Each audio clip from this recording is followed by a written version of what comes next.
Welcome to our Ask Lee Live at 5 Q&A.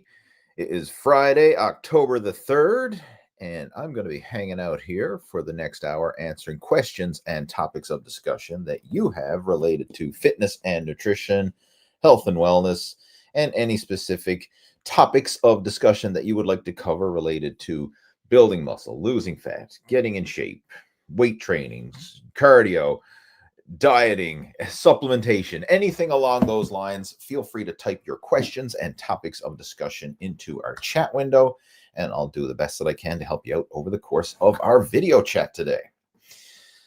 All right, so first off, we are streaming from the Total Fitness Bodybuilding YouTube channel. We are also streaming from the Total Fitness Bodybuilding page. And hopefully this is coming through loud and clear on your end. That's the most important thing, that this is coming through loud and clear and you can hear me and see me and all that good stuff. So as you're popping onto our live stream, please feel free to introduce yourself and let me know if it is coming through. All right. Got Emma joining in saying it is great to see you. Glad to have you joining us as well.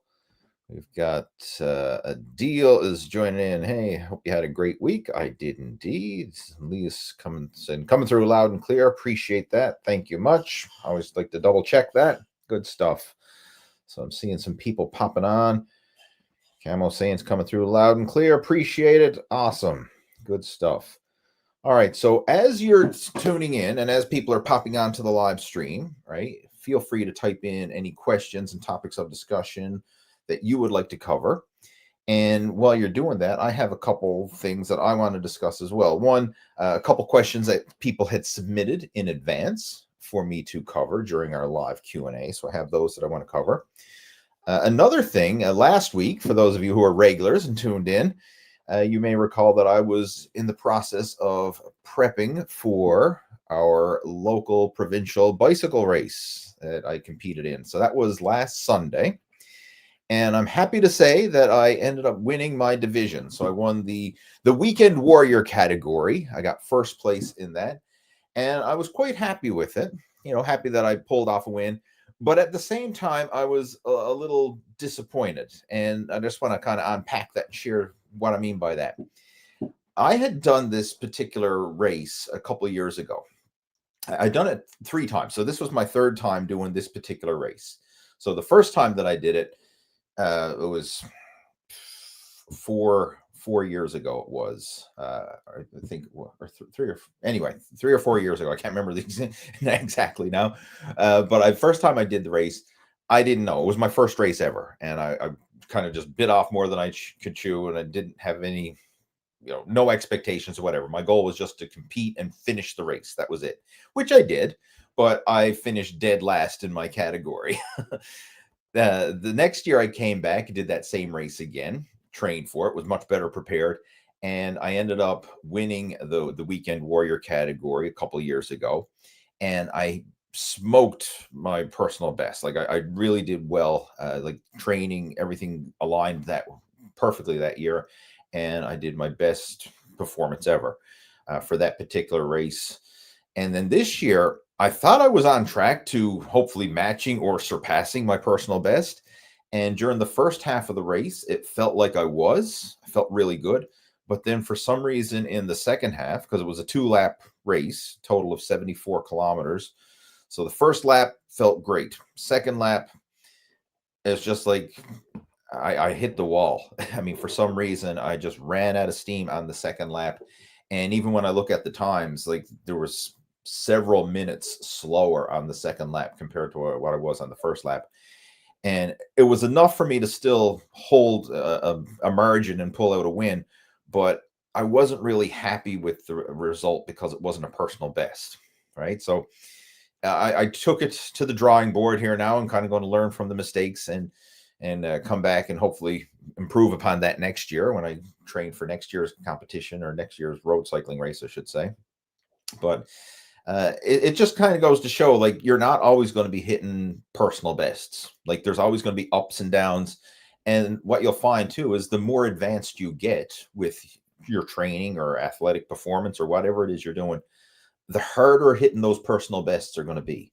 Like when you're starting off, it's relatively easy to achieve personal bests. Like as long as you're consistent and you're showing up and you're putting in the effort, the results usually just happen from that alone. Like if someone's doing nothing and then they join the gym and they start working out consistently, that alone will produce results, and you will get stronger. You'll see results week after week after week as long as you're consistent.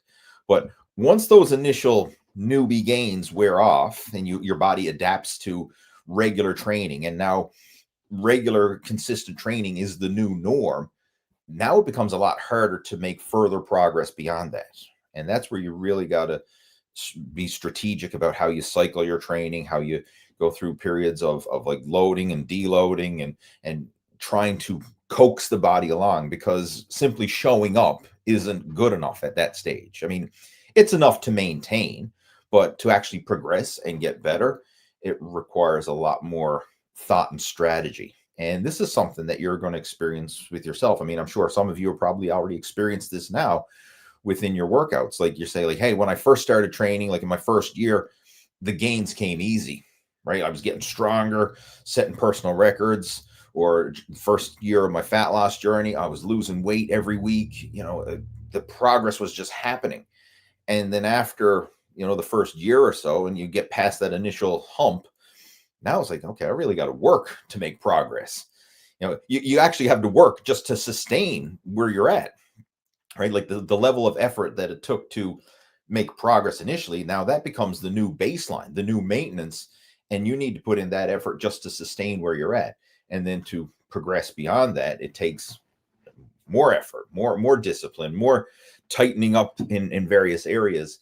And that's where it can be challenging for sure. And a lot of people, sometimes when this happens and they're not seeing that consistent progress, they sometimes get frustrated and actually, go the other way. Like instead of viewing that frustration or their lack of progress as feedback and looking at it as an opportunity for growth and improvement, they get disheartened and say, oh, like, what's the point? Like I'm working out, putting in this effort, not seeing any results. Screw it. I quit, throw in the towel. And we see that happen so often with a lot of people. Like they make the initial progress, and then once that initial progress plateaus, they don't go beyond there. They very often resort back to their old habits again. So that how you handle that initial plateau is really what's going to separate people who take it to the next level and people who are on and off again, constantly struggling. And you might go through phases where like you get frustrated and discouraged and you get off track. And then of course, then your fitness starts to slide. And then once it slides to a certain point, now you're getting disgusted with yourself saying, oh, I'm becoming a fat slob. I got to do something about this. Then you get back up to your previous level again, and then probably hit another plateau. And then like, screw it. And then you're back off track. Whereas if you can view that as feedback and look for the growth opportunities there, you can hopefully pursue beyond that. And that's where having a coach can help you to take things to that next level, right? Because sometimes you can do it on your own to get to a certain point, but to take it to 2.0, it takes a coach. And that's why you'll see like the top athletes in any sport, right? They always have coaches. I mean, nobody is winging it on their own, trying to figure it out on their own. Like they have nutritionists, they'll have coaches, they'll have people to help them every step of the way to maximize their progress in order to take it to that next level. So again, I just wanted to share my feedback with that. So again, I was happy that I managed to pull off a win, but not happy that it wasn't a personal best. And I'm going to take that opportunity now to learn and to focus on where can I improve now over the winter in my winter training, and then next year. And hopefully the goal is to surpass that personal best next year, but it didn't happen this year. And I can relate to that. Even back like when I was competing in bodybuilding, similar things would happen as well. All right. Like some years I would nail a personal best, hit my all-time best conditioning. And then other years I might try something different, or maybe something just didn't go quite as planned. Right. And I wouldn't hit my personal best. Like you're not always going to hit it out of the park. But the key is if you can keep showing up consistently and keep showing up regardless if it's a good or a bad outcome or anywhere in between, and keep pushing forward, then eventually you will hit those personal bests. And they'll be all the more sweeter if you have to work harder to achieve them, right? Like if everything just came easy and effortless, it wouldn't really mean anything. But the fact that you struggle and you go through ups and downs, sometimes you get pissed off and frustrated with yourself, but you keep pushing forward, and then eventually you do break through to another level. It's that much more meaningful when it happens. So again, I just wanted to share that with you, and we're going to jump into now some Q&A here. All right, some viewer Q&A. So one that I want to address, just give me a moment here now. I had a message come through today in Facebook Messenger. So if you would like to submit questions in advance, you can friend me up over on Facebook, and we can you can post a question in advance if you would like to ensure that it gets addressed. So this particular question here says, hey Lee, I haven't spoken to you a while, and I would like to ask a question for your video Q&A. I think it would be a good thing for others to hear. I would like to remain anonymous if that's okay, and it is. We're going to keep this anonymous. And he says, my dad is experiencing this in his family. He says, I'd like you to talk about when someone is losing weight, why is it always family members who are overweight that try and derail their progress? Is it out of pure jealousy? They'll lie and say you look absolutely fine. They'll try putting you off losing any more weight, or worse, they'll bring food straight into the door. And that's a good observation, and it's very true. Very often, once you try to make changes with your fitness and nutrition and lifestyle, it goes through phases. All right. And I'm going to share the different phases. If someone who is overweight, out of shape, not exercising, not focusing on their nutrition, if they put it out there and say, I'm going to take action, I'm going to start exercising, I'm going to start eating better. Sometimes when they put that out there, you will get the initial, some people will give you applause just for the effort, and it's actually not true effort, because you didn't actually do anything. You just said, I'm going on a diet, or I'm going to join the gym, I'm going to start doing something. And a lot of times, like if you're on social media, you'll see people post stuff like this on Facebook or Instagram or wherever, and they'll say, hey, I'm starting a new workout program on Monday. And then in the comments, people say, oh, good for you, way to go get them, you got this, rah rah rah, and like all this artificial bullshit. Nothing actually happened. You just put it out there saying, hey, I'm going to do something, right? But you didn't actually do anything. And in putting that out there, sometimes you get the flood of dopamine because everybody's encouraging you and complimenting you on doing absolutely nothing other than making a post or telling people that you're planning on actually doing something. I would much rather see someone put the action in and then let their body speak louder than their words, let their action speak louder than the words and the results, and then get the feedback afterwards. And generally, when someone starts to lose weight, so I'm assuming in this person's case, he said his father's losing weight, but now he's getting negative feedback from the family. That's it. It is sometimes a jealousy thing, but it's also like, we don't want to lose you type of thing. Because if you're the fat and jolly guy, and you guys have your family routines, like you all go out to dinner, or you have social gatherings over food and drink and stuff like that, and then you are the guy who's on a diet, and now all of a sudden maybe you're not going out to those restaurants, or you're not pigging out at the family gatherings, or you're not drinking anymore, or you're making some changes, or instead of hanging out at the pub, now you're going to the gym. Now people are almost like, hey, you're not the same guy that you used to be, right? Hey, I liked you when you were fat and happy and hanging out, and we'd go for pizza and beer on Friday nights. And now, you're listening to Lee Hayward's Live at 5 Q&A on Friday instead.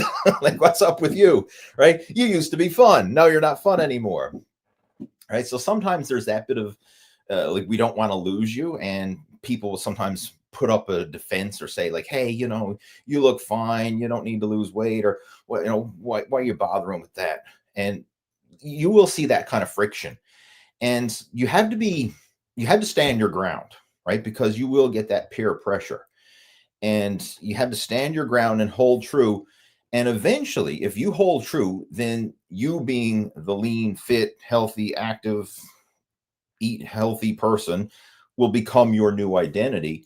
And eventually people will associate you as that person. But it's in that transition when you're changing from one to the other.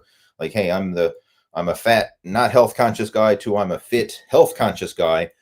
That creates a lot of emotional disconnect for a lot of people. And instead of them rising up and meeting you where you're at, it's easier to kind of be like the crabs in the bucket and pull you down, pull you back down to where they are. Right. I mean, I'm sure you've heard the analogy of the crabs in the bucket.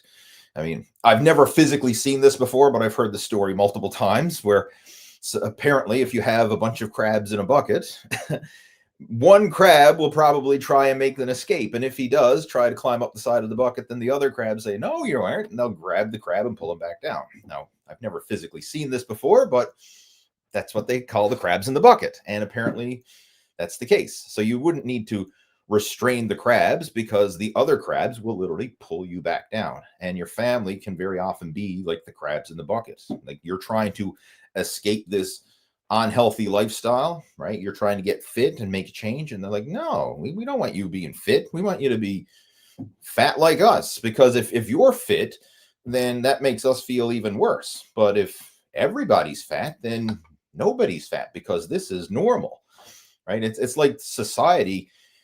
I mean, if you go out to anywhere in society, like go to your local Walmart and look around, and like the average person is probably 50 pounds overweight. Like that's not even fat anymore. That's just normal, right? And then so if you are above that, meaning like you're lean, fit, and you're muscular and you're athletic, well, oh, you're Mr. Fitness guy. You think you're better than us, right? And it kind of creates that disconnect. So there's a couple ways that you can deal with this. One, again, like hold your ground, and eventually that new identity will become your new identity and people will associate that. But try and get around people who are operating where you want to operate. So if all the people you associate with, your friends, your family, your social circle are overweight and out of shape, that's not going to inspire you to become lean, healthy, fit, or a better version of yourself. So you got to get around people who are operating at a higher level. So going to the gym, joining fitness groups or joining sports leagues or something along those lines. Like for me, I mentioned earlier, like I compete in cycling races. I ride with group rides, compete on or enter like sportive rides and stuff like that because I wanted to become a better cyclist. So I wanted to get around people who are better cyclists and have them pull me up to a higher level.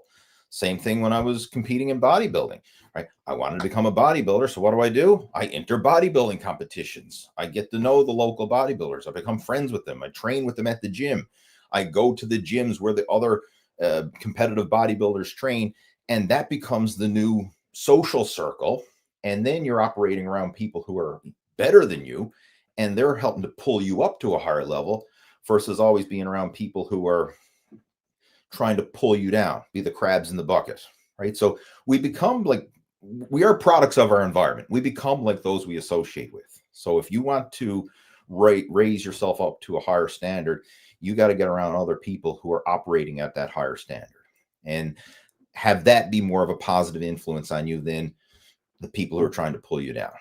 But again, this is something that if you go through a fitness transformation, you're going to experience it to some degree, and it can vary for everybody. Like sometimes your family is on board, like maybe like you want to lose weight and get in shape, and then your spouse says, you know what, I'd like to lose weight and get in shape too. So then you kind of do it together as a team, and that's phenomenal. When I see that happen, I'm so excited because I know that support at home, if a husband and wife want to get in shape together, it raises the odds so much more than if one is on board and the other isn't, right? Because that disconnect, that family friction can sabotage someone's results, right? So you want to get around people who are going to pull you up to a higher level. But again, it's a good observation, and I'm glad you brought that up. I mean, that could be a great podcast topic or something like that. We could go into a lot of detail on that, unpacking, real world situations and strategies of how people did that. That's something that I probably would do with some of my more advanced coaching students sometimes. Probably make a podcast talking about that. All right, who else we got joining in here now? Let's see. We got a specific question here from Adil saying, do you ever blend veggies to get more nutrition in liquid form, or do you always eat them? I have blended up veggies, like smoothies, and some easy ways to do it. First off, if you want a tasty smoothie, fruit is a great way to make a tasty smoothie. Like fruit, frozen berries, stuff like that. Blend it up. I mean, you can put it in with like a protein shake and put in some fruits like banana or apples or berries or whatever. Blend that up. And then if you want, you can even sneak in some veggies. One that's a really good one is spinach. Spinach is a very bland tasting veggie that you can sneak in with a blender smoothie, and it will turn it green, but it won't really change the taste much. So like if you were blindfolded and someone handed you, like gave you two smoothies, one was say like a fruit smoothie with protein powder, and one was a fruit and spinach smoothie with protein powder, there wouldn't be much taste difference between the two. Like spinach is a very bland vegetable, but it's high in nutrients. Like there's a lot of, you're getting the plant-based phytonutrients from it, but it doesn't affect the taste of a blender smoothie. So that's one that you can sneak in there if you want. Greens powder is another one. Like you can get the supplemental greens powder and put that in if you want some extra veggie nutrition. But you could also blend up other types of veggies. Like I have done it in the past where I blended up like broccoli and carrots and like get the bags of mixed frozen veggies and like literally I'd probably do like a 50-50 of frozen berries and frozen veggies. So I'm getting in a serving of vegetables in there as well. And I'll be honest, when you do blend up the veggies that way, it does, you do taste it. You're tasting veggies, but I'd still enjoy it. I mean, it wasn't disgusting, put it that way, right? I actually enjoyed it. And that's a great way to sneak in some extra vegetables, right? A lot of times I'll do that, especially in the summertime, if I'm focusing on aggressive fat loss and I want to kind of keep the calories low. I'll have things like salads and those blender smoothies and things like that to get more high volume, high nutrient food in there. And I find like blender smoothies are very refreshing, especially when it's hot outside.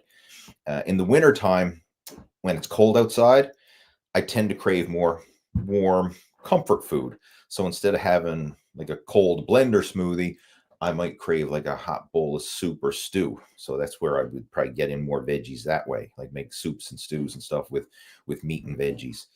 Right. And that's kind of that's a side note there, but that's something you will notice as well as you're going through your fitness journey and you're focusing on your nutrition. When it's hot outside, you probably tend to crave cooler foods like smoothies and salads and stuff like that.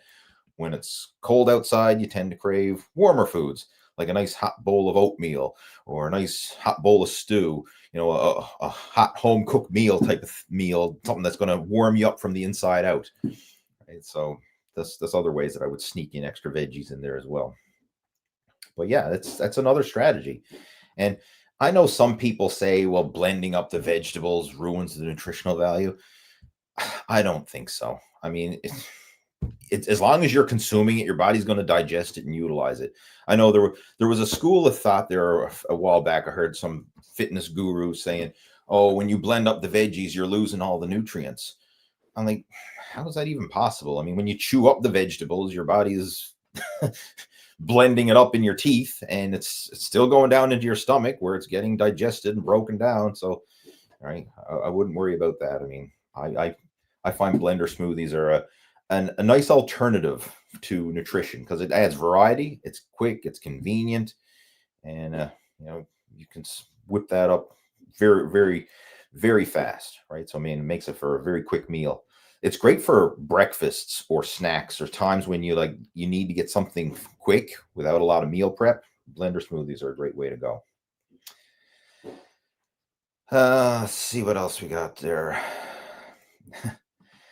How do you keep your arms looking swole now that you do cycling rather than bodybuilding? I still go to the gym and weight train, but it's not as much as when I was bodybuilding. So When I'm prioritizing cycling over the summer, I typically do maybe 2 weight training workouts a week. Now, as we transition into fall and winter, I'll probably bump that up to 3 to 4 weight training workouts a week and then scale back on the volume of cycling. Right? That's just the way I go about it. Uh, even you see like a lot of professional athletes, they're realizing the benefits of adding weight training, even if they're endurance athletes, right? Like the old school mindset of, oh, you don't want to lift weights because it's going to make you slow and muscle bound. Like that's a crock of BS, and it's been disproven. And a lot of athletes, even if they're not strength and power athletes, they still want to incorporate strength training to have that well-rounded fitness and also to prevent injuries. Because a lot of times, if you're only doing, for example, if you're only running or you're only cycling, you create a lot of imbalances. But by doing weight training, you can strengthen a lot of the weak links and prevent injury and imbalances. And it can actually help to aid with your performance as well. So like virtually like all pro cyclists now, even the endurance cyclists are incorporating weight training. Who else we got there? Let's see.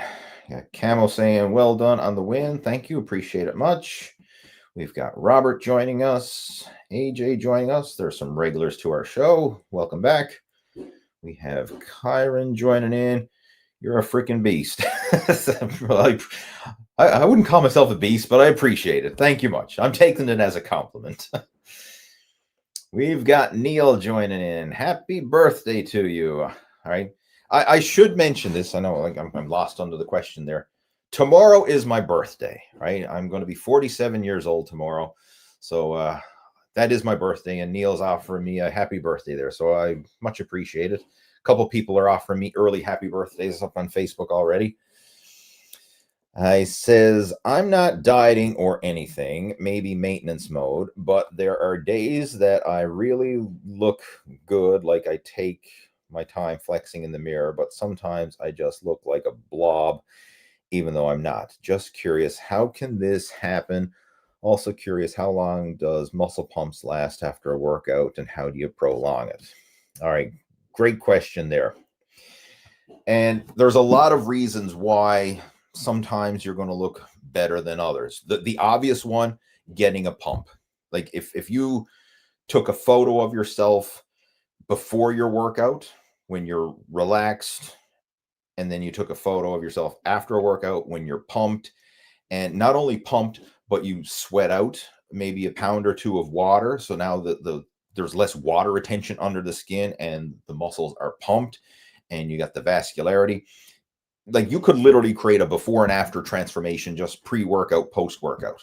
Like people have done it, right? Sometimes you'll see guys do it on, just to share and kind of like the truth behind some of these before and after transformations that you see. Sometimes simply getting a pump can make a massive difference. Also, the lighting makes a massive difference. If you're under good overhead lighting that highlights the shadows and highlights the muscle definition, versus if you're under like a poor lighting, that can make a huge difference. And every bodybuilder or physique athlete knows this. Like they know the spots where, hey, this is good lighting. This is where I'll get a good photo. This is shitty lighting. This is where I'm not going to get a good photo. And even if you go to competitions, like they put a lot of effort into getting the right lighting. Like they want the right overhead lighting coming down at the right angle so that it highlights the muscle definition and doesn't wash out the physique, right? You want that the right shadows so that you look, your definition shows. Because if you don't have the right lighting, then you'll just look washed out. Also, a tan, like how dark your skin is, can have a huge impact, especially under light. Because if you're a very light skin color, like you're very pale, and you get under bright lights, you're just going to look white and washed out. Whereas if you have a nice tan and your skin is dark, under the right lights, it's going to even look more muscular and more defined, more highlighted. And this is why all bodybuilders and physique competitors will tan before competition. Like even black people tan before competition. That's how important it is. Right? And so you need to do that in order to get the right look and the right lighting and the right definition. But again, there's numerous reasons. And it also could be if you're retaining any water. right? Like based on your diet. You said you're not dieting or anything. So if you're not dieting, then I'm sure like some days you're probably eating more, some days you're eating less. You're probably eating different varieties of foods. Some foods may cause you to retain more fluid than others. Some foods are act as like natural diuretics and cause you to lose water. And if you're relatively lean, water can make a massive difference, right? Like if your skin is thin, right, and you don't like have rolls of fat hanging over your body, then water weight can make a massive difference. And if you just trim off a few extra pounds of fluid retention, you'll look a lot more leaner and more defined and more muscular, right? Also, if you're carb loaded, right, you're taking carbs to fill up your glycogen stores. I mean, that will make you look fuller and more muscular. If you're carb depleted, you're going to look flatter. So there's so many variables that come into play, right? And it's it's not that you're fat or fit or anything like that. I mean, like this will vary day by day, hour by hour, even. Like you will see like bodybuilders when they're peaking for competition, as they're manipulating their food and their water and everything else, like they can see changes literally happening by the hour. Like either the body is sharpening up or the body's deteriorating or whatever, based on carbs and water manipulation. Right? So it takes a lot of learning to figure out how your body best responds to this. And this is something that a lot of people will test during their contest preparation, for bodybuilding and physique competition. Right. Another question you had there, just bring it back up again. He wanted to know about how long does a muscle pump last after a workout and how do you prolong it? There's a lot of variables there. I mean, it's hard to give a precise answer because it depends on how hard the workout is, like what body parts are you training and stuff like that. It also depends on your nutrition.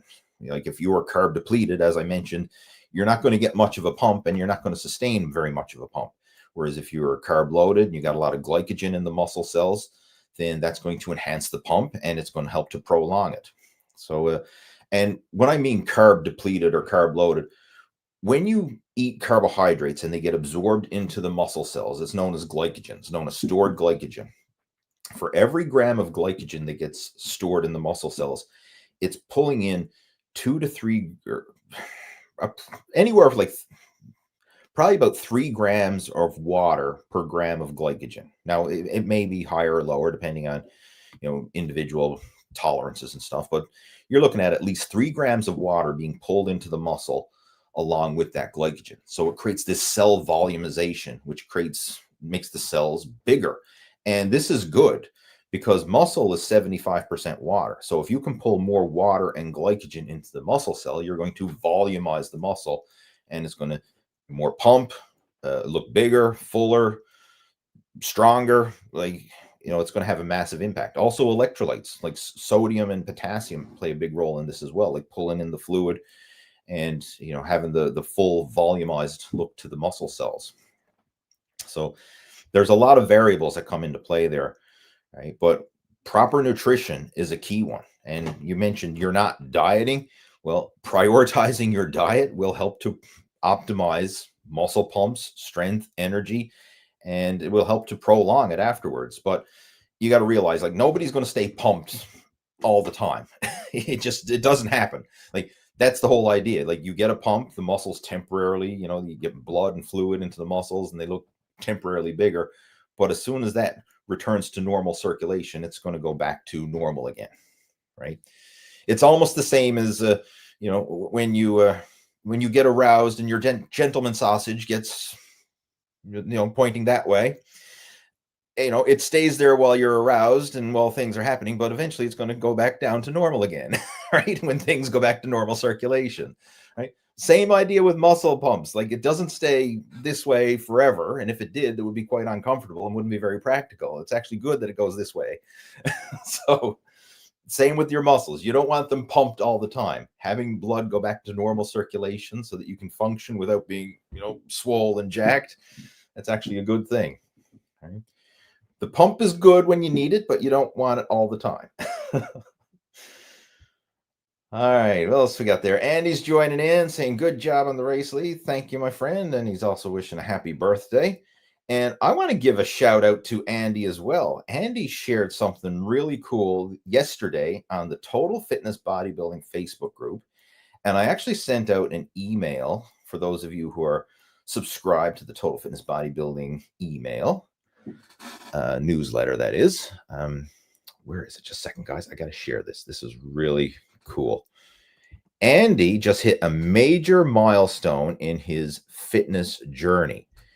And what it is he has officially lost over 100 pounds. Let me see if that's coming through here. Oh, wait, no, that's not right. I got to stop that screen share. That's just, how do I get that? I'm going to pull it up somewhere else here. Hang on, guys. I want to find this because this is worth sharing. I know when we're doing this live, of course, things go a little slower. Okay, there it is. I'll just bring it up there on my screen.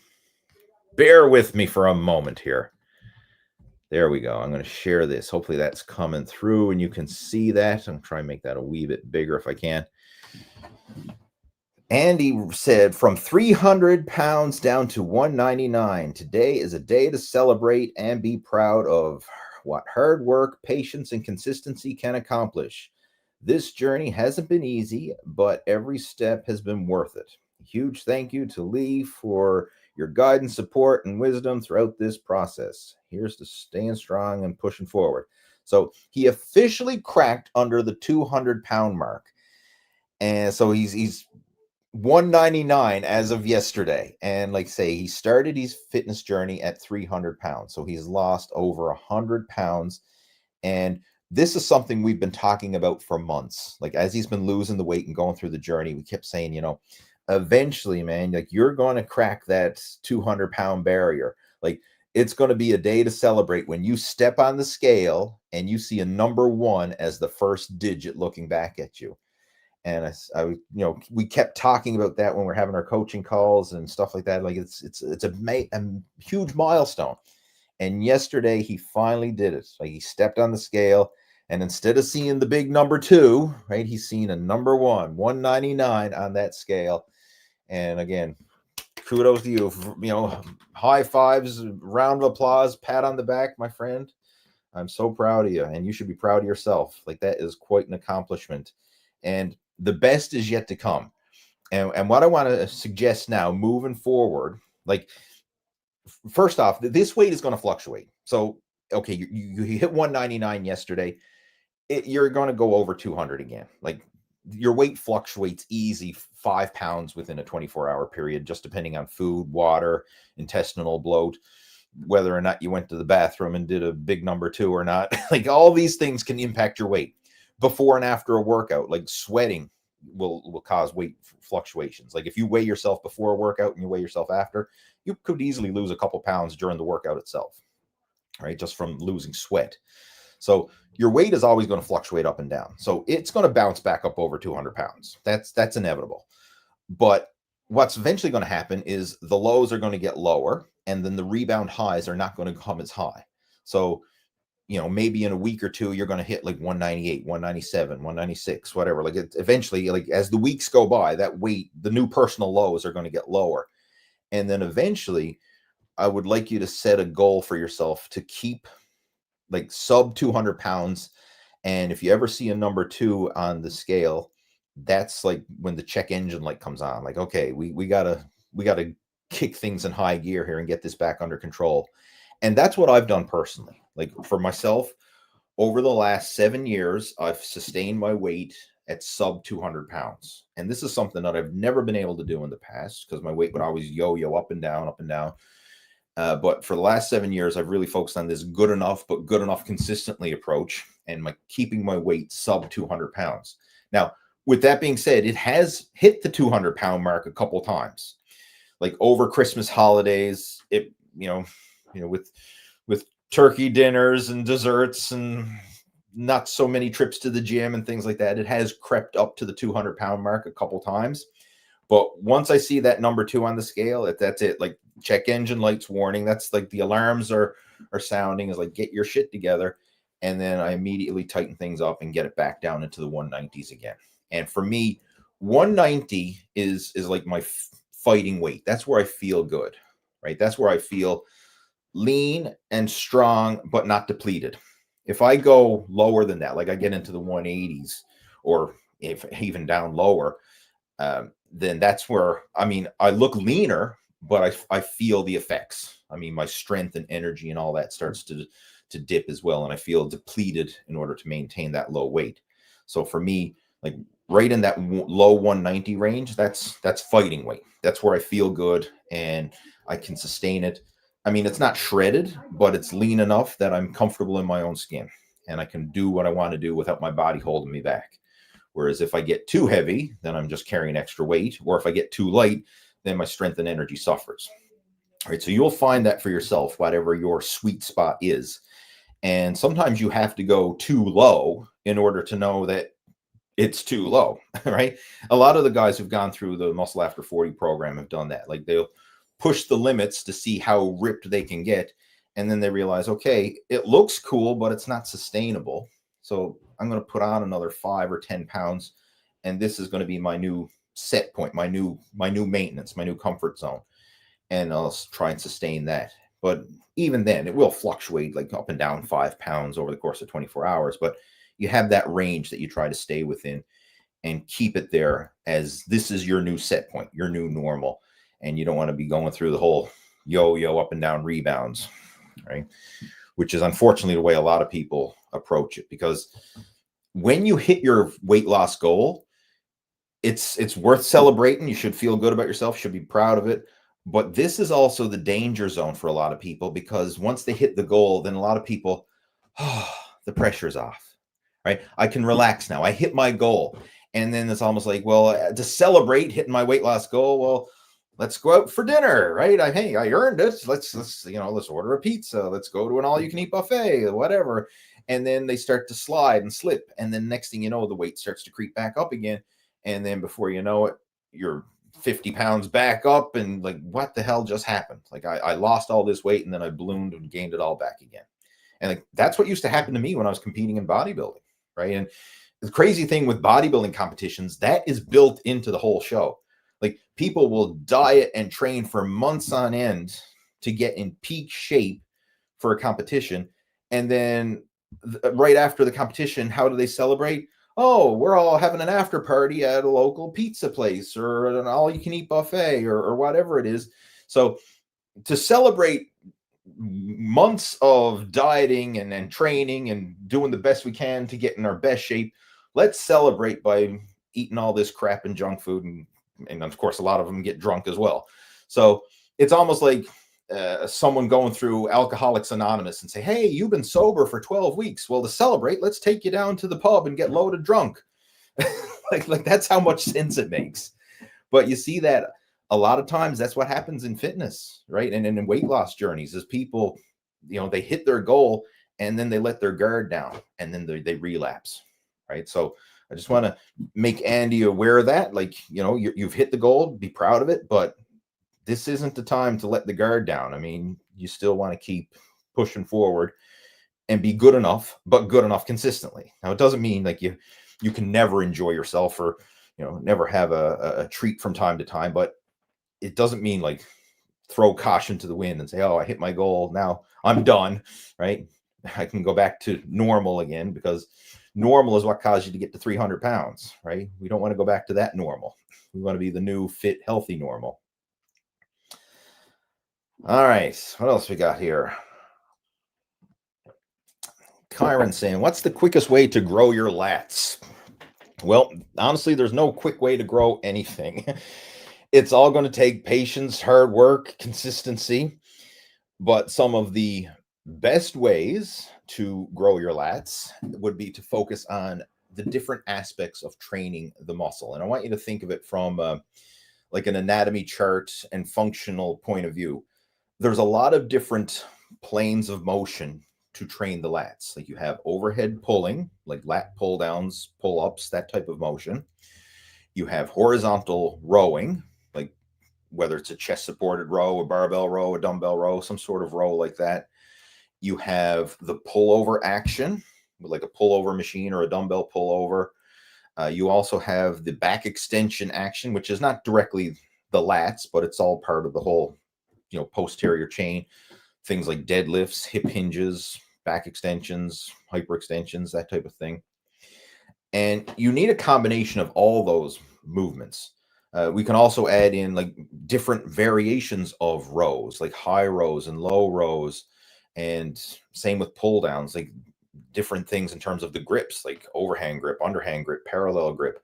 Like there's a lot of different angles, and the back is a very complex muscle group. I know we refer to it like you're saying the lats, but I'm sure what you're really asking is like, how do you maximize growth in the back?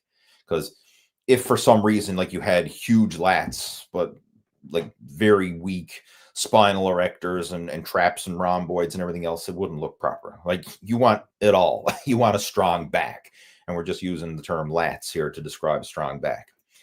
But you need to think of it from all those different angles, and to really maximize it. Like I know in the like the bodybuilding bro splits, like people say, hey, it's chest day, it's back day, it's leg day, whatever. People who really want to take it to the next level would even break it up into different components and probably even have like back thickness exercises. So a back thickness day, and then another one would be like a back width day, right? And whether or not you break it up like that, but you want to kind of like be consciously aware of different movements. So things like rows and deadlifts, shrugs, back extensions, those are kind of like back thickness exercises. Back width would be a lot of the overhead pulling, the pullovers, and things of that nature, right? Like the pull downs, pull ups. If and pull downs and pull ups, they can be kind of used interchangeably, but how you would determine if you're going to be doing pull downs or pull ups would be based on your strength. Like if you're a lighter body weight and you're really strong and you can do 10 good pull ups or more, then yeah, do pull ups. It's a great back exercise. But if you struggle with that and your form is like you got to heave and jerk and use momentum to do those pull ups and you're not really getting a good mind muscle connection, you'd probably be better off doing pull downs with a lighter weight so that you can get that mind muscle connection and constant tension, really focusing on the stretch and the squeeze with each repetition, not just simply heaving and jerking weight, right? And that's another thing with the back is every single repetition, especially for rows and pull downs and things like that, think stretch, squeeze, stretch and squeeze with every repetition. So like when you're extending your arms out and you're stretching the lats, like really go through that full range of motion, feel the muscle stretch out in the bottom. And then as you pull it in for the peak contraction, hold that peak contraction at the top, really get a good squeeze and consciously try to get that mind muscle connection. The mind muscle connection is more important than the weight. Like a lot of times when it comes to back exercises, you'll see guys throwing around heavy weight and they're heaving and jerking and their rows look like they're trying to start a lawnmower, like just yanking on the on the weights and not really feeling that stretch and contraction with every single rep. So get the mind muscle connection in first and then gradually build up the weights while maintaining that mind muscle connection. And if it ever gets to the point where the weights are starting to get so heavy that you have to start to heave and jerk and you're losing that mind muscle connection, back it off. Like drop the weight back down to the point where you can get that connection again and then stay in that zone. Because with the back, probably more so than any other body part, because the back is out of sight, out of mind, you need to maintain that mind muscle connection and really be in consciously aware of the muscles that you're training, not just simply going through the motions. Because going through the motions, I mean, you can get strong with that. Don't get me wrong. Like you can still build strength, but you're not going to maximize the hypertrophy and really build, the width and the definition that you want in those muscles. All right. So that's the big thing that I would focus on with the back. Quality, the most important thing, right, is focusing on getting that mind muscle connection, stretching and squeezing with each rep, and then hitting all the different angles: the overhead pull, the horizontal row, the pull over, the hip hinge, making sure that you're getting all that, the shrugs, that's another important area as well. Get all those aspects in there. All right, see what else. Or you can come to Omega Health and Fitness and I can train you and take you through a back workout. Right? Which is something that I do as well. I just still do in-person one-on-one personal training at the gym. Right? We can do all this in real time.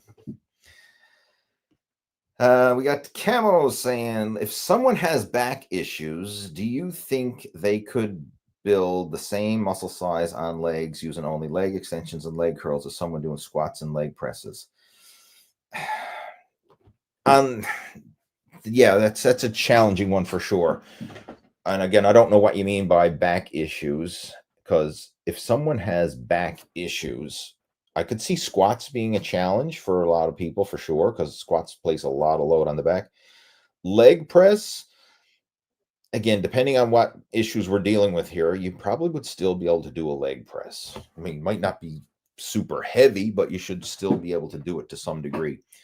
But the simple answer, would you be able to build the same size with just the isolation exercises and not the compound lifts? I don't think so. I think someone who could incorporate those mid-range heavy compound lifts would get better results than just doing the isolation work alone. Right? It's almost the same as saying like, hey, am I going to build as big a chest if I don't do any chest presses, no bench presses or push-ups or dips or any type of press? I just do flies. Would I still build as big a chest just doing flies? And honestly, I don't think so.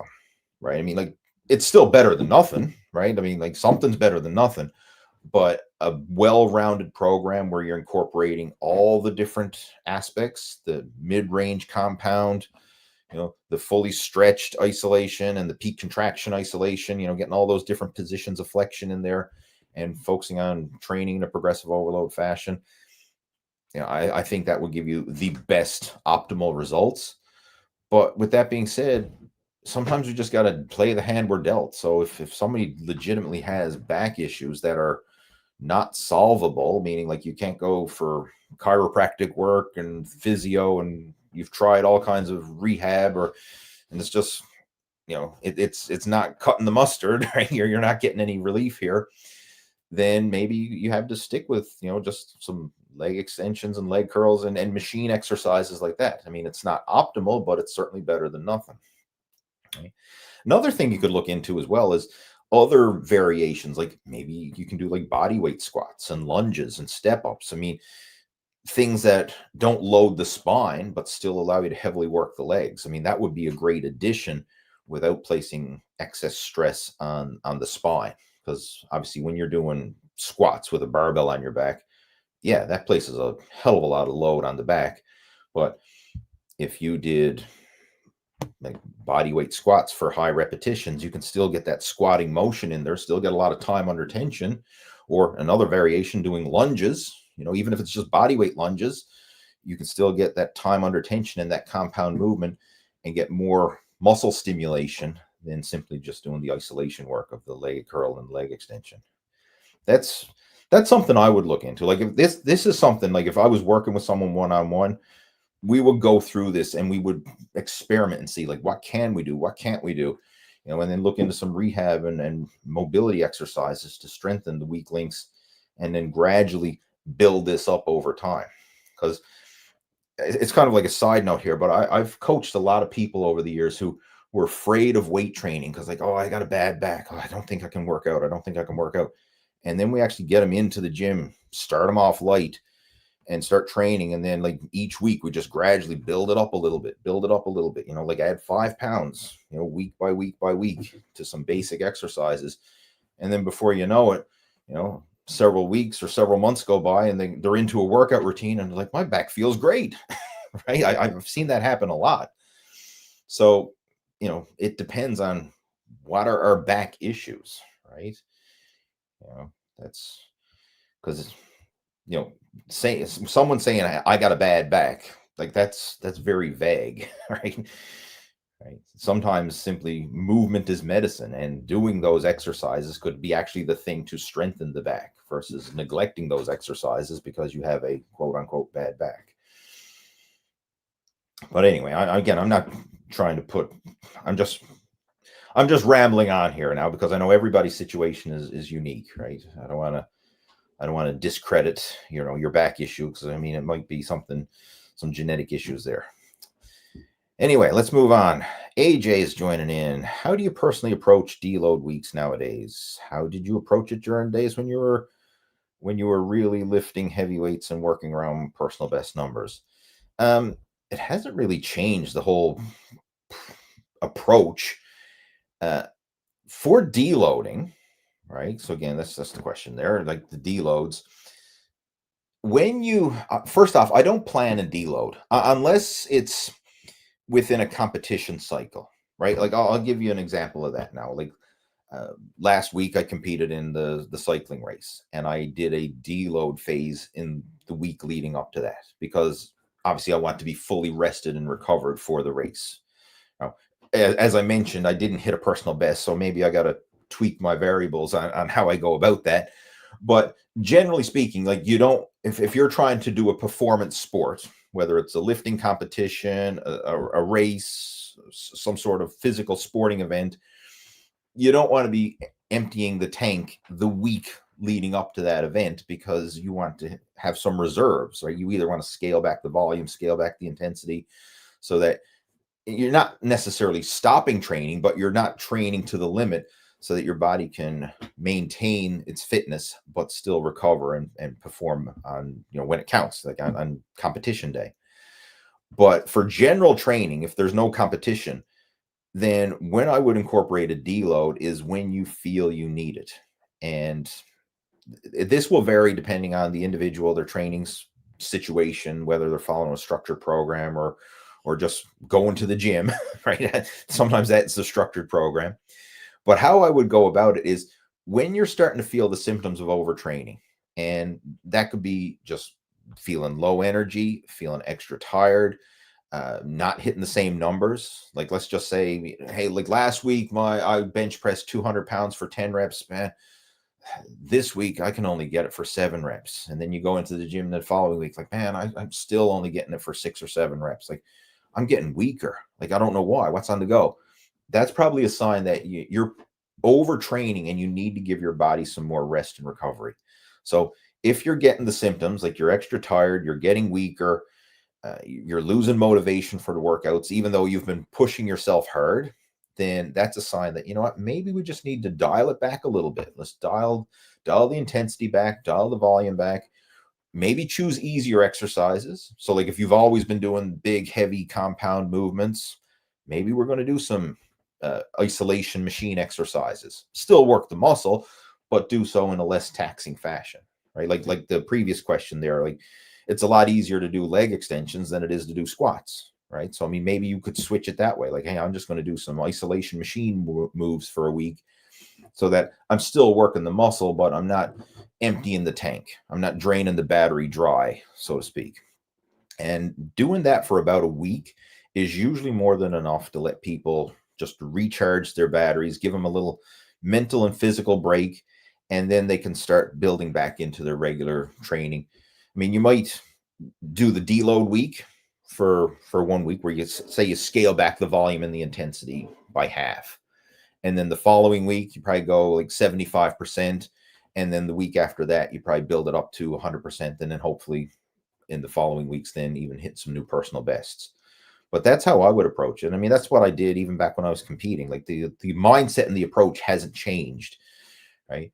It's just when you feel you need it and you need it, right? Like you got to decipher the difference between laziness and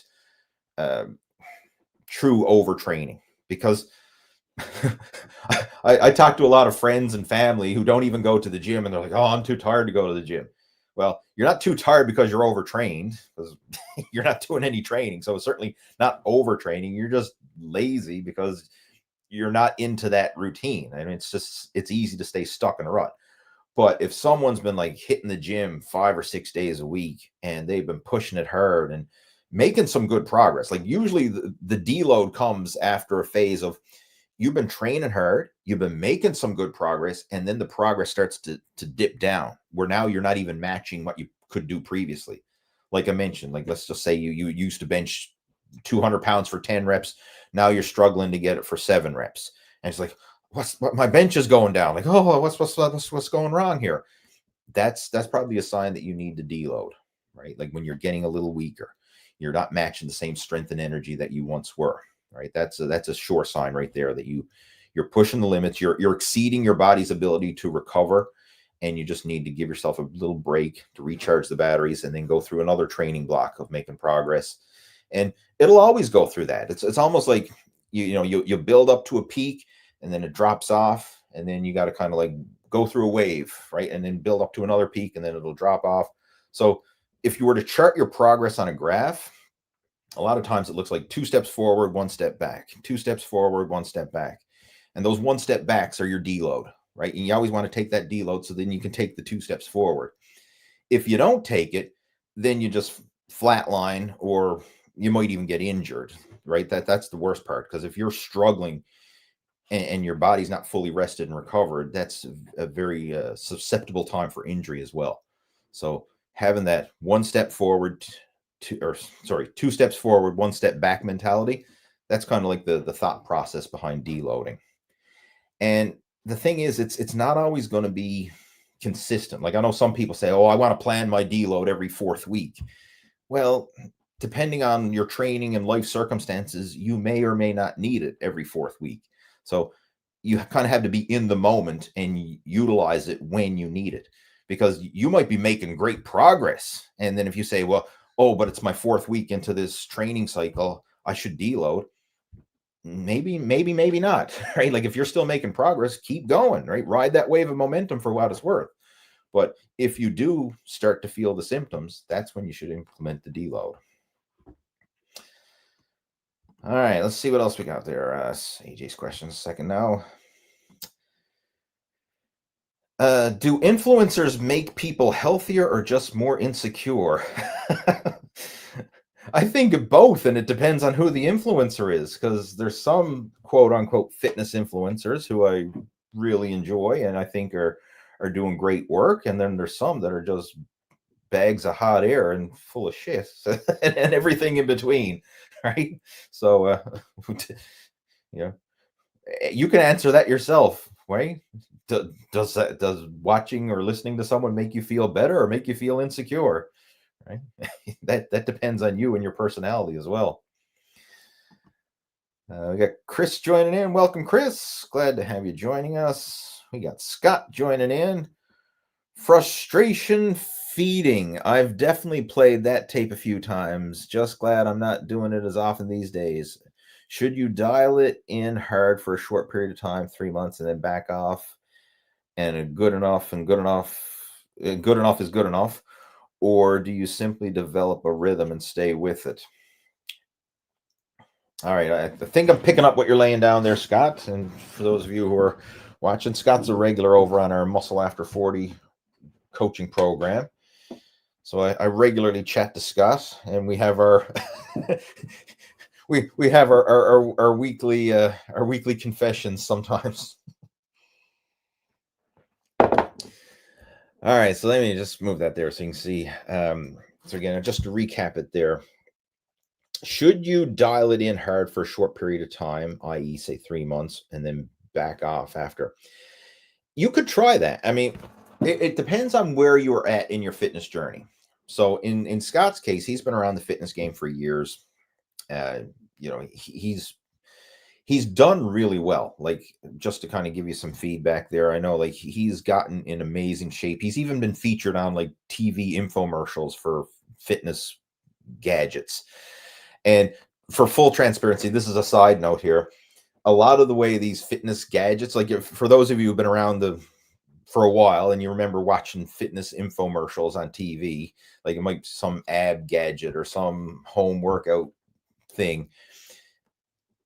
Like people would hire people to be the spokesperson for this. And the thing is okay, we want you to use this as part of your fitness routine for whatever, the next 3 months or something like that. But it doesn't mean this is all you do. So like you could still go to the gym and work out 6 days a week, but as long as you implemented their ab gadget a little bit in your workout. So then when the infomercial came out, you say, hey, I got shredded 6-pack abs because I use, Joe Blow's ab gadget 3000. right? They would put that into the infomercial, right? But anyway, I just wanted to share that because Scott, he was a model for one of these fitness infomercials back in the day, and I know he's went through like multiple before and after transformations, like some of these 12-week transformation challenges and stuff like that. So he's been in shape multiple times. So he's done the all out for 3 months. And then what often happens, like I mentioned before, sometimes when people hit their goal, like, hey, I dieted my ass off, I got ripped in 3 months or whatever. Now they let their guard down and they regain the weight back again. And Scott's been guilty of that. He's gone through that cycle, that yo-yo up and down, up and down, up and down multiple times. So if anybody has gone through that and they have a history of yo-yoing, like, hey, I used to be in great shape, but then I let it all go and I gain it all back. And then I get pissed off with myself and then I diet down again, get in amazing shape. And then once the pressure's off, I let go and up, down, right? If you're struggling like that, I would focus on let go of this all or nothing approach and just focus on being good enough and good enough consistently and having a solid base of habits that you can stick to and not going through the ups and downs, the roller coaster. Once you have that foundation, and that foundation is the new norm. So you're not necessarily in like contest shredded shape, but you're still lean enough that you can take your shirt off and not be embarrassed, right? Like you're comfortable. You're comfortable in your own skin and you can do what you want to do without your body holding you back. Like to me, that's long-term success for fitness. Because let's be honest, most of us are not looking to be the next, magazine cover model, or you're not looking to try and win your pro card in some, physique competition. You just don't want to be fat and out of shape, right? You want to be comfortable in your own skin and not be afraid of health issues like high cholesterol and diabetes and all that stuff. You just want to be healthy and fit and look and feel confident in your own skin, right? That's fitness for most people, right?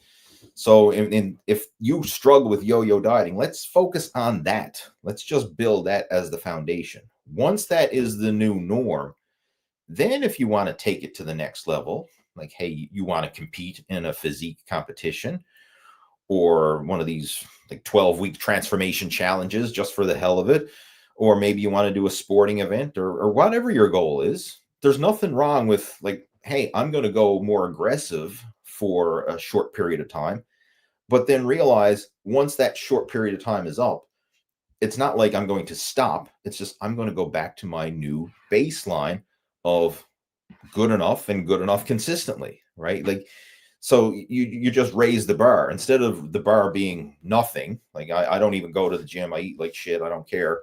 The bar is okay. I work out 3 times a week. I'm eating healthy 80% of the time. I'm keeping my body weight in check year round.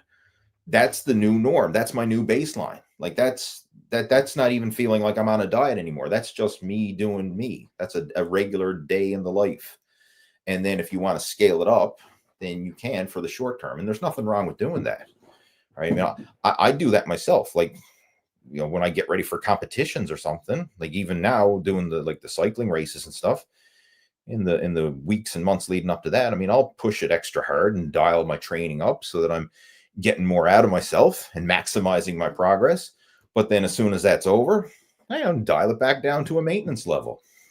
Right? But I'm never turning it off, right? It's not like a light switch on or off, right? It's like a dial. We can dial it up or we can dial it back, but we never want to turn it off, right? So that's something that will evolve as you go through your fitness journey. For most people starting off, we want to lay that foundation and make that foundation the new norm. All right. Where else are we to? We're going to get ready to conclude this up shortly because we're already over the hour mark.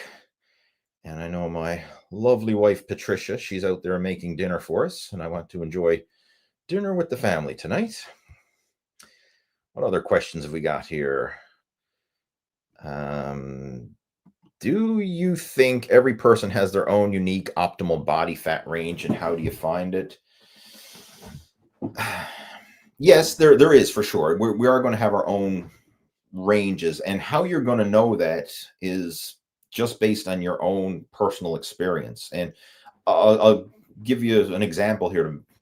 I'm sure you know some people who are super lean, uh, and like they can seem to eat whatever they want and they just can't gain a pound, right? Like it doesn't matter. Like they can even go eat McDonald's or fast food or whatever and they're still skinny. Like it's just like it doesn't matter. They just, for whatever reason, they can eat whatever they want and they struggle with being underweight versus being overweight. And then we have the other side of the coin where a lot of people is like, no matter what I do, I can't lose weight, right? And you just see the two different demographics, if you will, or the two different body types. And this is the classic like ectomorph, endomorph, and then of course in the middle you have the mesomorph, right? Like that is a real thing, right? I mean, I know that's kind of like an oversimplification, and there's more. You can expand on that because sometimes people are like a skinny fat, and then some people might be overweight but still like I got a big belly but I got skinny arms and skinny legs. Like you can have different weird combinations of the ecto, endo, meso, but from a simplistic point of view, we can categorize people as you're either the skinny ectomorph, you're the fat endomorph, or you're the in between mesomorph.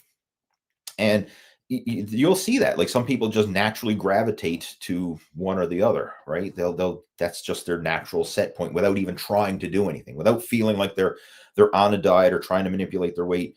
They'll just naturally gravitate to that. So how will you find it? It's just, where do you naturally gravitate to? Like if you don't consciously focus on training, nutrition, do you lose weight? Do you gain weight? Are you naturally skinny? Like it's just like, hey, no matter how much I eat, I just can't gain a pound. Or are you naturally plump? Whereas like, man, it's like, even if I try to diet, I'm still struggling to lose weight. That's how you can tell you're where you are. And in terms of the optimal range, well, sometimes what's optimal and what's natural, meaning like what comes easy, is not always the best, right? I think the optimal range for body fat for most guys would probably be around like a 15% or less. So like 10 to 15%. And if you're down into the 10, for some people that may be way too lean. Some people that might be their comfort zone. 15 is kind of like the sweet spot, but if you're getting over that, you got some extra pounds to lose, right? So that's kind of like a generalization, but that's how I would probably say what would be optimal for most people is somewhere around that 10 to 15% range. Like you don't want to be too lean where you feel depleted and undernourished and you're not able to recover properly. But at the same time, you don't want to be eating so much that you're carrying around a lot of extra fluffy weight. That's just useless, right? So that's how you're going to find the optimal range. And another thing that you need to consider as well is, what's your main sport or activity? Because for some people, having a little bit extra weight might be optimal. For others, being ultra lean might be optimal. Like if we're looking at like an endurance athlete, like someone who's a cyclist or a triathlon or a marathon runner or something like that, leaner is generally better, right? They don't want to be carrying around a lot of extra weight.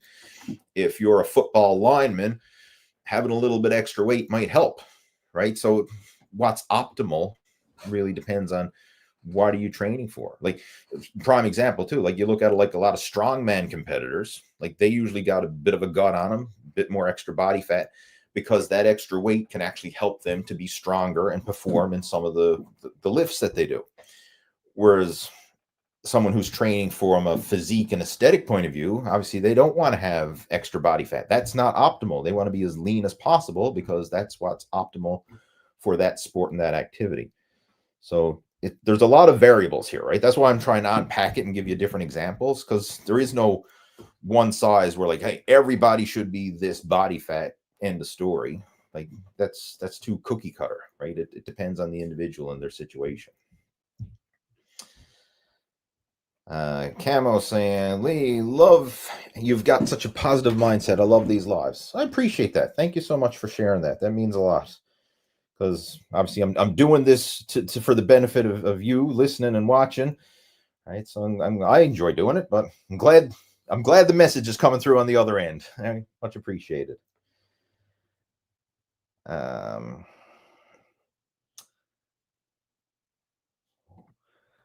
Just discovered your website by searching about the Max OT. Saw your 2.0 version, but can't open the PDF even by saving it on my phone or drive. Is it normal? Oh my goodness, the Max OT. My God, that I must have published that 10 or 15, oh, more than that. It must be 15 or maybe 20 years ago. I'm serious. Like we're talking 15 or 20 years ago that PDF was out there. So I have no idea if that's obviously the link is not working, right? Um shit. I might still have it though. I might still have it saved on my computer somewhere.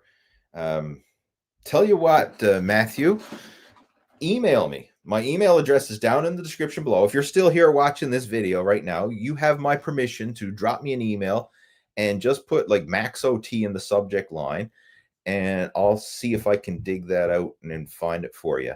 But like you're digging up something that is at least 15 or maybe even 20 years old that I can remember publishing that like years ago when I actually followed that, like the Max OT program. I think it was put out by AST Supplements, created a workout program, and Max OT, and Skip LaCour was the guy behind it. And yeah, we're talking like way back in the day. And it was a program that I followed, and I made a PDF, you know, summarizing my experience of going through the program and some of the modifications that I made to it.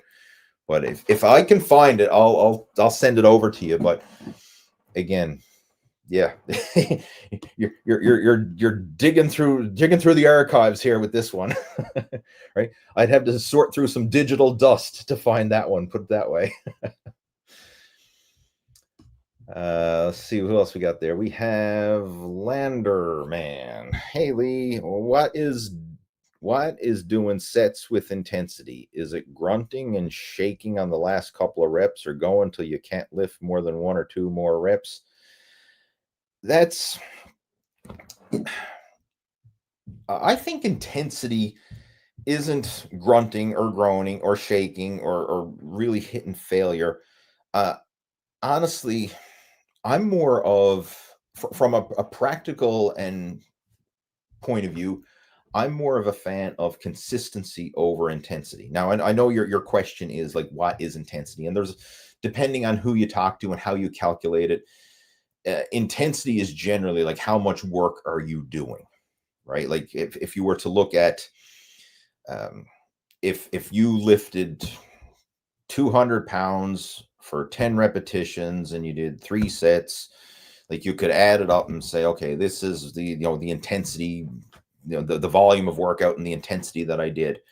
And then if you did more than that, then you could say, oh, well, I increased the intensity, right? If I lift 210 pounds for 10 reps, 3 sets, okay, that's more intense than 200 pounds for 3 sets of 10 reps, right? It's basically performing more workload. Like that's kind of like if you're getting into the technical terms of intensity. And of course, if you're referring to other sports like endurance sports and stuff like that, it's usually a percentage of your max heart rate is how they would rate the intensity of the workout. But bottom line, like working harder, demanding more of yourself is more intense. But when you get to the point of intensity where it breaks down your form,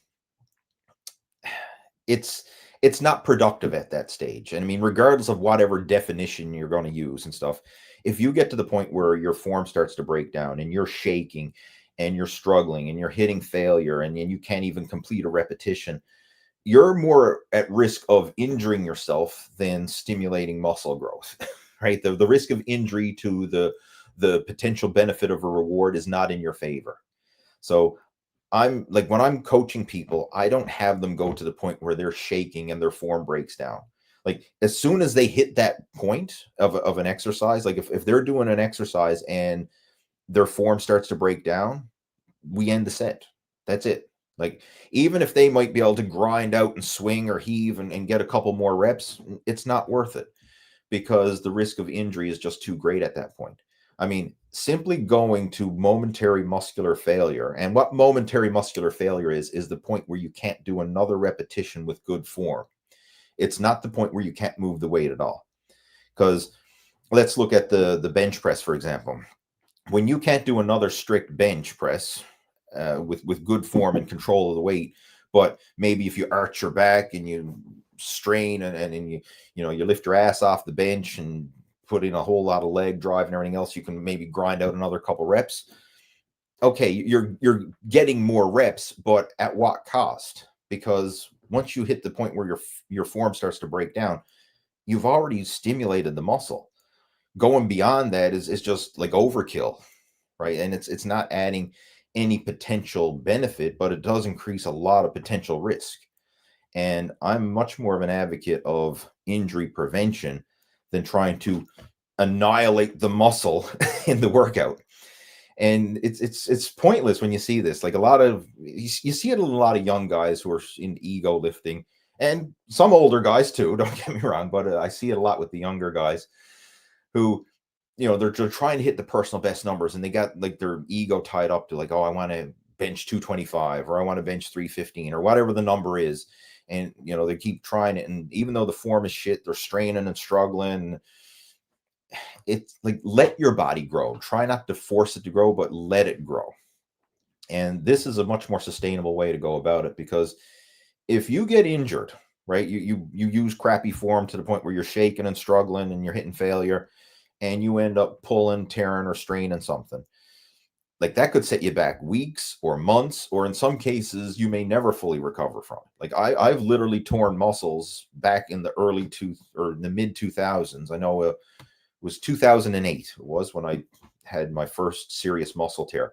That still bothers me today. Like that will never recover, right? It was a muscle I tore on my back. I'll never be the same as I was before that muscle tear. Same with biceps. Like I've tore both biceps, and my left bicep is shorter than my right. It'll always be that way, right? So sometimes you will tear and injure yourself to the point where like it's never going to be the same again. It's not worth it. Like if I could go back in time, I would have not pushed myself to that limit, because that was pure ego lifting and just stupidity on my part when those injuries happened. Right. But sometimes you got to learn lessons the hard way in order for them to sink in. So hopefully you can learn from my mistakes so you don't make the same ones yourself. But it's much better to be consistently good versus occasionally great, and pushing yourself with that kind of intensity to the point where you're risking injury. Okay, yeah, you might make it, you might get through it for you might go for years without getting injured. Like, I mean, I never had my first muscle tear till I was 28, and I mean, I've been training since I was 12. So like up until that time, I was thinking like, I'm invincible, I'm not going to get injured. Like injuries are something that happened to somebody else, until it happened to me. And then once you weaken that link in the chain, then you're so much more susceptible to future injuries. So that's why I'm so much more cautious and aware of this now. And you have to respect your body more, right? Because of all the things out there, the only thing that's going to hinder your progress is an injury. Like if you miss a workout, big deal. You can always work out the next day. Like if you miss today, in the greater scheme of things, no problem. You can go work out tomorrow. If you cheat on your diet, big deal. You can always clean it up for your next meal or the next day. Like greater scheme of things, there's no major setback. If you skip a workout, right, or whatever, like you do an easy workout, or no big deal. Like if you stop your set short of failure, no big deal. Like you can still go and train hard the next day. But if you go in there and do too much and get injured and you tear something, like you tear a bicep, or you tear a muscle in your back, or you blow out you herniate a disc or something, like you tear a pec or blow out your rotator cuff, you're not going in the next day. Like you're going to be laid up with that injury for weeks or months, or in some cases it may never fully recover. So again, the only thing that can hinder your progress is an injury. So that should be number one priority, is injury prevention, and not just simply seeing how hard you can push yourself.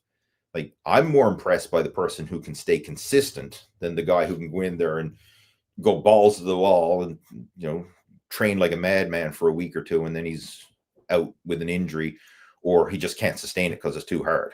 Right. And then he's on and off. Like you're not going to make any progress being on and off. But the guy who can just show up day after day and be good enough, but good enough consistently over the long term, his progress is going to compound and excel, the ego lifters. Right. So that's what you want to focus on. Excuse me. All right, I'm going to get ready and clue this up, guys, because it is getting late. I know a lot of happy birthday wishes coming through there, so much appreciated. I will try my best to enjoy tomorrow. And if I didn't get around to answering your question, because I see there's several questions coming through here now that I did not get around to, and just being honest, I'm not going to, because we're going to get ready and clue this up. If you would like to reach out, or if you would like me to answer your question offline, you can just drop me a private message over on Facebook if you're tuning in through Facebook, or you can drop me an email. Again, my Facebook and my email's down in the description below this video. Just pop that open, and I'd be more than happy to have a chat with you and help you out in any way that I can. And in the meantime, if you enjoyed this video chat, give it a thumbs up. Share it with your fitness friends. If you know anybody at the gym who would like to join in for a live video Q&A sometime, share it with them. Tell them, hey, check out Lee Hayward live at 5 on Fridays. And I will talk to you next Friday, same time, same place. Have yourself a great weekend. Take care. Over and out.